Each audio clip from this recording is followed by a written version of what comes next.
महाकारुणिक भगवान बुद्ध के चरणों में मैं कोट कोट नमन करता हूँ।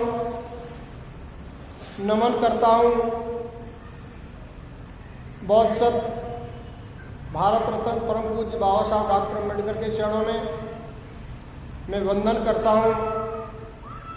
पूज्य भंते अमर ज्योति जी, जिनकी प्रेरणा से भगवान बुद्ध की पवित्र वाणी का वाचन हम कर रहे हैं। मैं वंदन करता हूँ समस्त श्रोता बंधुओं, माता बहना, प्रिय बच्चों को जो उपस्थित होकर के और सोशल मीडिया के माध्यम से भगवान बुद्ध की पवित्र अमृत वाणी को सुनते हैं, लाभान्वित होते हैं और इसको फॉरवर्ड करके दूसरों को मौका देते हैं। सम्मानित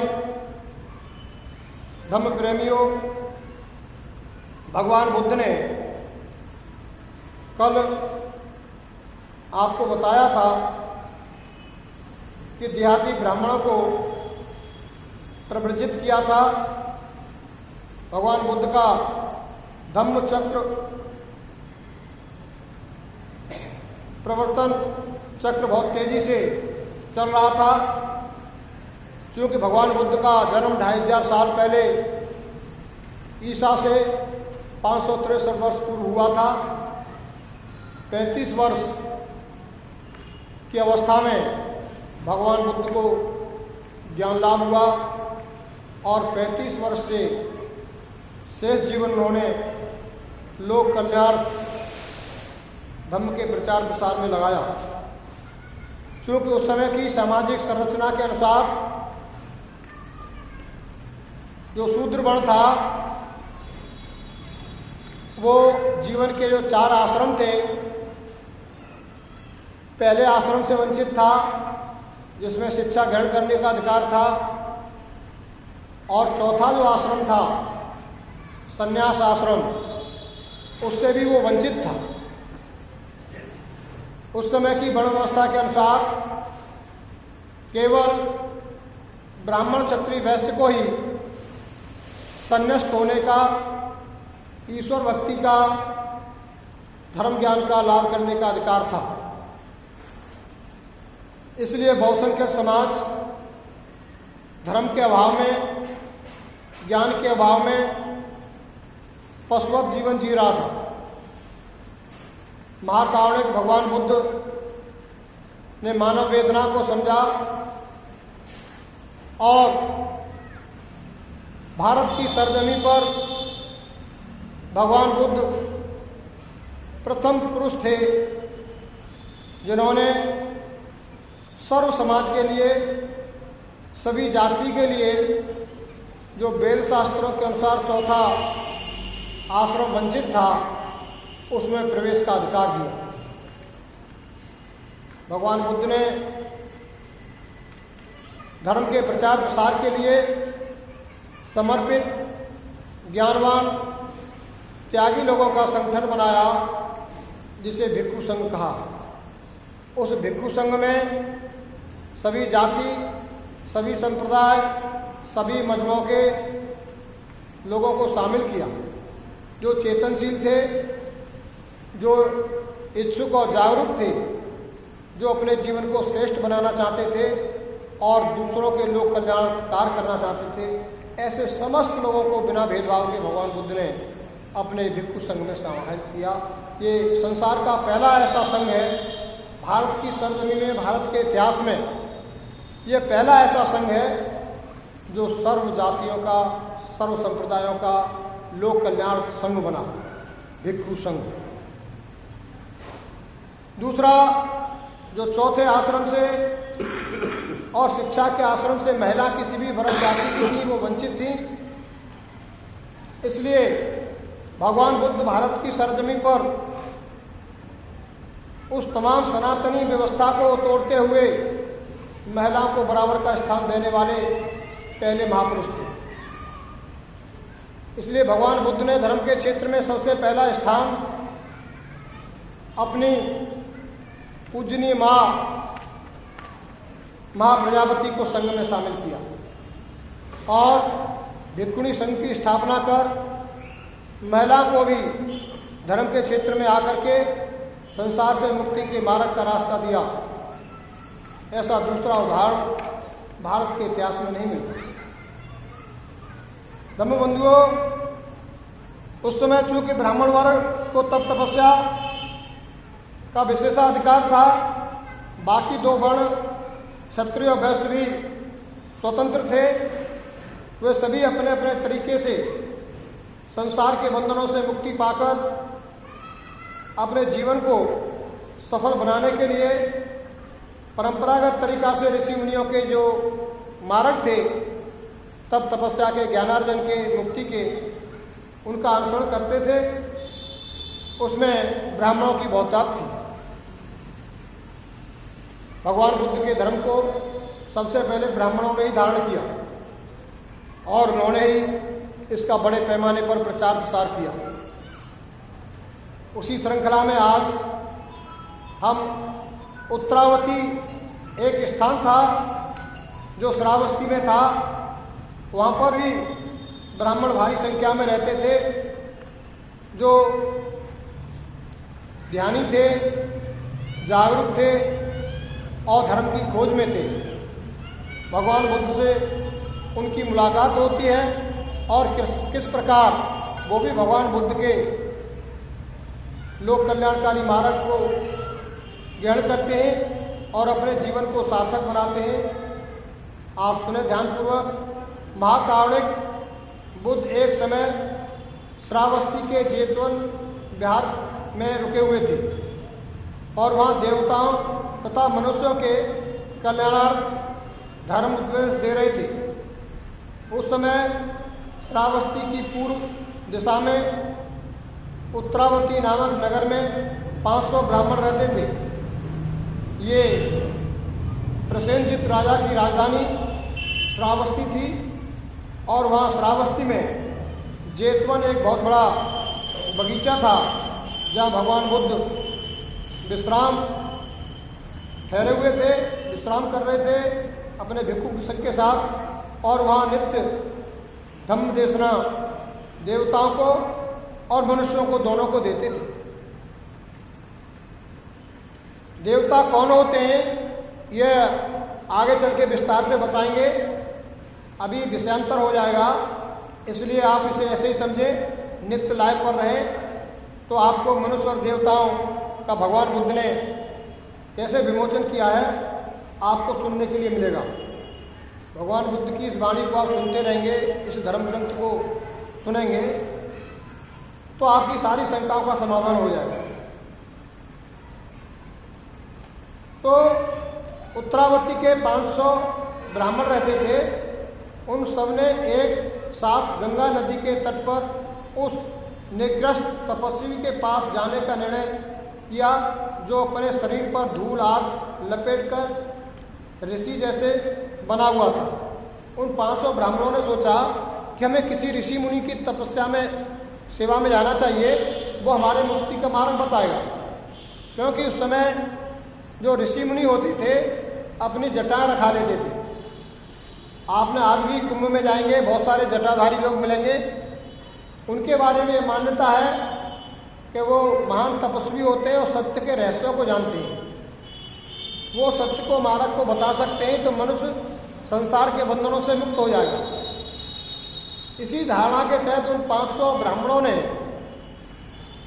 इस संकल्प के साथ में कि हमें अपने मुक्ति के मार्ग के लिए हमें गंगा नदी के किनारे जाना चाहिए जहाँ एक ऋषिधार लटों वाले एक ऋषि रहते हैं और उनके शरणागत होकर के धर्म सीखना चाहिए।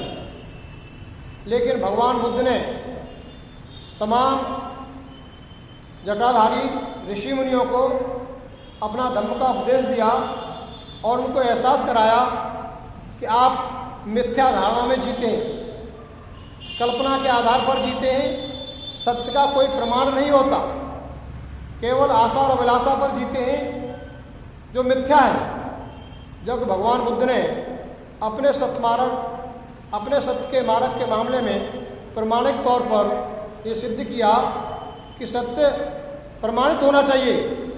और मैं नहीं कह रहा कि आप मेरी बात माने, आए और जाने, ये भगवान बुद्ध का सिद्धांत था।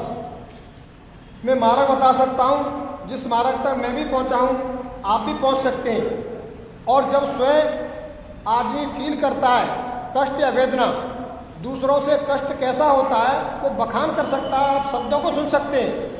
लेकिन कष्ट की वेदना कैसी होती है वो सही एहसास जब होता है जब उसके बदन में होता है। सुख की अनुभूति आपको कैसा एहसास हो रहा है, दूसरा आदमी जिसको सुख महसूस हुआ है वो अपने शब्दों में वर्णित करता है, उस पर जैसे शब्द होते हैं, और दूसरे उन शब्दों को सुन करके प्रसन्न होते हैं। लेकिन सही अनुभूति उसे जब होती है जब उसे स्वयं द्वारा अर्जित की हुई प्रसन्नता होती है। इसलिए भगवान बुद्ध ने कहा कि सत्य को भी आदमी तभी जान सकता है जब स्वयं सत्य के मार्ग पर पहुंच करके साधना, चित्त की साधना करके उसके अंदर जो घटित घटना होती है वो जो सत्य को महसूस करता है वही परम सत्य होता है। इसलिए भगवान बुद्ध ने सबसे कहा, आओ करके सीखे, मैं मुक्तिदाता नहीं मार्गदाता हूँ। मार्ग पर चलेंगे तो मंजिल पर आप भी पहुंचेंगे। उन सबने एक साथ गंगा नदी के तट पर उस निग्रस्त तपस्वी के पास जाने का निर्णय किया जो अपने शरीर पर धूल आदि लपेटकर ऋषि जैसा बना हुआ था। रास्ते में एकांतर में पहुंचने पर उन्हें प्यास ने आ घेरा। जब वो रास्ते में जा रहे थे गंगा नदी पर, तो उन ब्राह्मणों के समूह को पानी प्यास लगी। कुछ ही दूरी पर एक पेड़ को देखकर उन्होंने यह आशा की कि वहाँ लोगों की कोई बस्ती जरूर होगी, और वो तेजी से उधर चल दिए। किंतु जब वे वहाँ पहुँचे तो वहाँ उन्हें न कोई बस्ती और न कोई आदमी मिला। उन ब्राह्मणों को, जो 500 ब्राह्मणों का झुंड था, वो गंगा ऋषि के पास जा रहा था। रास्ते में दूर से उन्हें एक वृक्षों का समूह दिखाई दिया, तो उन्हें ऐसा प्रतीत हुआ कि वो गांव हो सकता है वहाँ, और वहाँ जाने पर हमें पानी मिल सकता है। यह सब देखकर वो उधर गए और वहाँ पहुँचकर जोर जोर से विलाप करने लगे। जब उन्हें वहाँ लगा कि वहाँ तो कोई आदमी नहीं है, अब हमारी प्यास और भी बढ़ गई, कैसे संतुष्ट हो, ये प्यास हमें सता रही है। तो वो जोर जोर से विलाप करने लगे, प्यास से तड़पने लगे। तब अचानक उस वृक्ष से उन्हें एक सत्य का स्वर सुनाई दिया। उसने पूछा, तुम क्यों विलाप कर रहे हो?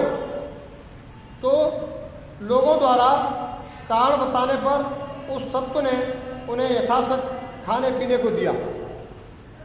जब एक वृक्षों के समूह के पास गांव समझकर वहाँ पहुँचे और ब्राह्मणों ने देखा कि वहाँ तो सब कुछ सुनसान है, केवल वृक्ष ही वृक्ष है, यहाँ तो कोई मनुष्य नाम का है ही नहीं आदमी, अब हमारी प्यास कैसे बुझे कि हमारा प्राणांतर हो जाए। तो विलाप करने लगे, जोर जोर से तड़फने लगे। तब वहाँ एक वृक्ष से अचानक एक आवाज़ आती है, और वो सत्य नाम से अपने आप को बताता है कि मैं सत्य नाम का एक देव बोल रहा हूँ।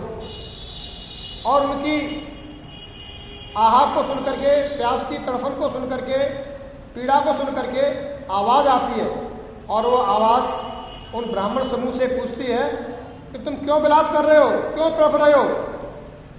तो ब्राह्मणों द्वारा कारण बताया कि हम लोग भूखे प्यासे तड़प रहे हैं, लंबी पैदल यात्रा गंगा की करके जा रहे हैं, और हम वहाँ पर एक ऋषि की शरण में जा रहे हैं। वहाँ आकर के हम धर्म ज्ञान लेना चाहते हैं, संसार से अपनी मुक्ति करना चाहते हैं। ये सारे कारण जब बताए तो उनकी व्याकुलता, उनकी भूख प्यास को समझकर तो जो सत्य नाम का देव था उसने खाने पीने को दिया, उनकी खाने पीने की व्यवस्था की, और जो खाने पीने को दिया उससे वो ब्राह्मण संतुष्ट हुए। आगे बढ़ने से पूर्व उन ब्राह्मणों ने उस सत्य से पूछा कि तुम्हारा पिछला इतिहास क्या है जिससे तुम उस वृक्ष पर रहते हो?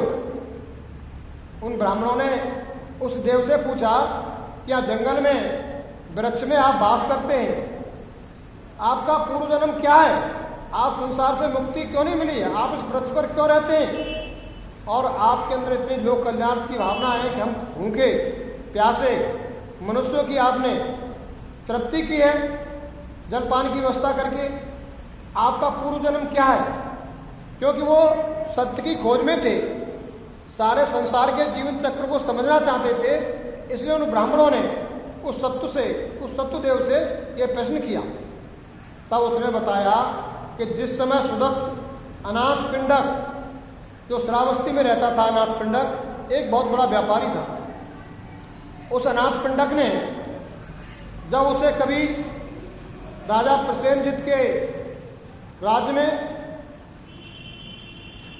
भगवान बुद्ध की धम्मदेशना कराई थी, और जहाँ धम्मदेशना का कार्यक्रम होना था उस जगह जिस धनपति के पास थी, जिस जमीन मालिक के पास थी, उसने कहा कि मैं जगह नहीं दे सकता भिक्षु संघ को ठहरने के लिए, धर्मोपदेश कार्यक्रम के लिए।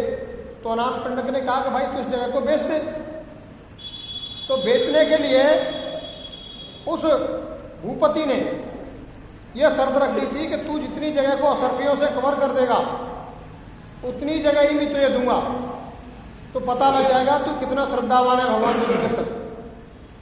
तो उस अनाथ पिंडक व्यापारी ने गाड़ियों से भर भर के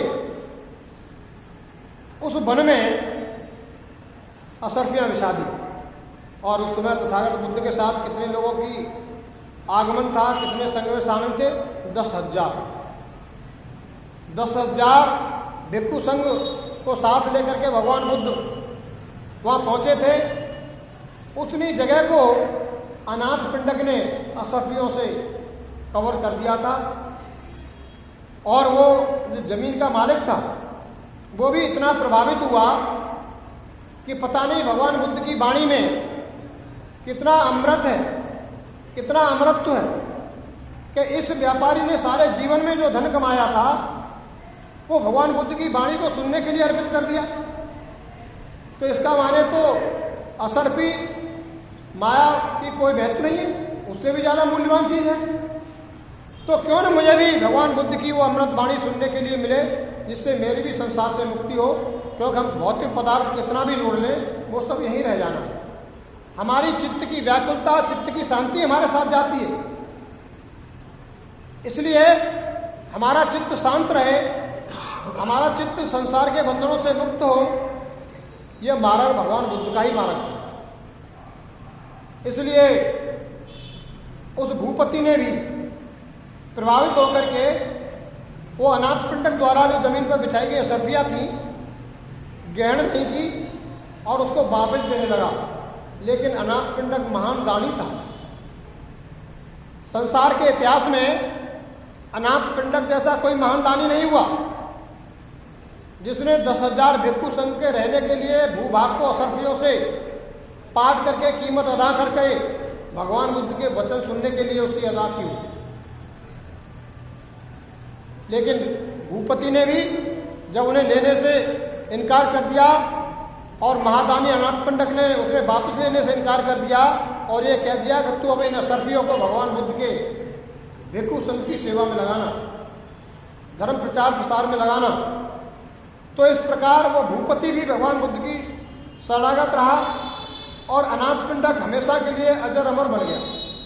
जब तक महान दर्शन भगवान बुद्ध की अमृत वाणी रहेगी, अनाथ पिंडक का नाम सम्मान के साथ लिया जाता रहेगा। इसलिए धम्म बंधुओं, जीवन में अनाथ पिंडक को संपत्ति को छोड़ के मर जाता तो आज अनाथ पिंडक जिंदा नहीं होता, दान का महत्व नहीं होता। उससे बड़े भूभाग वाले, उससे बड़े धनपति थे, लेकिन केवल भगवान बुद्ध की वाणी को सुनने के लिए उसने असरफियों से जमीन पर बिछा करके कीमत अदा की। ये महान दान था। इसलिए लोक कल्याण दान देना चाहिए, अपने जीवन को समर्थ बनाना चाहिए। तो यहाँ जब वो देव सत्यदेव से जब ब्राह्मण पूछते हैं कि आपका पिछला इतिहास क्या रहा है कि आपको संसार से मुक्ति नहीं मिली, आप मनुष्य जीवन तो छूट गया, लेकिन देवतुल्य रह करके आप आज भी वृक्षों पर भटक रहे हैं। इतना करुणामयी आपका व्यवहार है कि हम भूखे प्यासों को आपने खाने पीने की व्यवस्था की, तो आप अपना पिछले जन्म का कारण बताएं कि आप संसार से मुक्त क्यों नहीं हुए और संसार में रहते हुए भी आप इतने करुणामय कैसे हो गए, कौन से प्रीत कार्य रहे। ऐसा ब्राह्मणों की जानने की इच्छा हुई। तब उसने बताया सत्यदेव ने कि जिस समय सुदत्त यानी अनाथपिंडक ने तथागत को जेतवर राम का दान दिया था, उस समय वह वहां सारी रात धम्म सुनता रहा। देखिए, भगवान बुद्ध की वाणी सुनने से भी रूपांतरण होता है। इसे संगत का असर कहते हैं। आप अच्छे लोगों की संगत में बैठेंगे, धर्म संगत में बैठेंगे, तो निश्चित रूप से धीमे धीमे आपके चित्त में परिवर्तन आने लगता है। आपकी मनोवृत्ति बदल जाती है। आप पुण्य कार्य करने के लिए प्रेरित होते हैं। आप पाप कर्मों से वंचित होते हैं। आप दुराभावों का त्याग करते हैं। और जब आप संगत में बैठते हैं तो आपका चित्त विकृत होता है, धीमे धीमे अपराध करने के लिए प्रेरित होता है, विद्वेष की भावना पैदा होती है और एक न एक दिन आप संगत का शिकार होकर दुर्घटनाग्रस्त हो जाते हैं। यह संगत का असर होता है। इसलिए संगत की महिमा है, सत्संग की महिमा है, धम्म गोष्ठियों की महिमा है, धम्म प्रवचनों की महिमा है। इसलिए जीवन को जरूरी नहीं है आप नित्य सीखें, लेकिन जब भी समय मिले धम्म की शरणागत जरूर है। थोड़े से समय की गाथा बता रहा है सत्यदेव जो है कि जब भगवान बुद्ध अनाथपिंडक द्वारा दान में दिए गए वन में जब धम्म देशना दे रहे थे 10,000 भिक्षु संघ के साथ में, तो यह देव सत्य नाम का जो महापुरुष था यह भी उस रात को सुन रहा था। और वो सुनते सुनते इतना मंत्रमुग्ध हो गया, इतना उसमें लीन हो गया, इतने हृदय से सुना के उसमें तल्लीन हो गया कि वो घर जाना भूल गया। कुछ लोग तो घर से कह के आते हैं कि मैं धम्म देशना के लिए जा रहा हूँ, मंदिर के लिए जा रहा हूँ, मस्जिद के लिए जा रहा हूँ, बुद्ध विहार जा रहा हूँ। कुछ लोग कभी कभी ऐसे होते हैं कि जब सत्य की वाणी को सुनते हैं और कहीं से गुजर रहे रास्ते में, तो पवित्र वाणी को सुनकर के ही वो वहाँ रुक जाते हैं। और कभी कभी उनके हृदय में इतनी सत्यवाणी अमृत वाणी उतर जाती है तो वो ये सुदूत भूल जाते हैं कि मुझे कहाँ पहुँचना था, वो समय भी चूक जाते हैं। यही स्थिति इस सत्यदेव के साथ हुई थी। जब भगवान बुद्ध का धर्मोपदेश शुरू हुआ था उस समय हजारों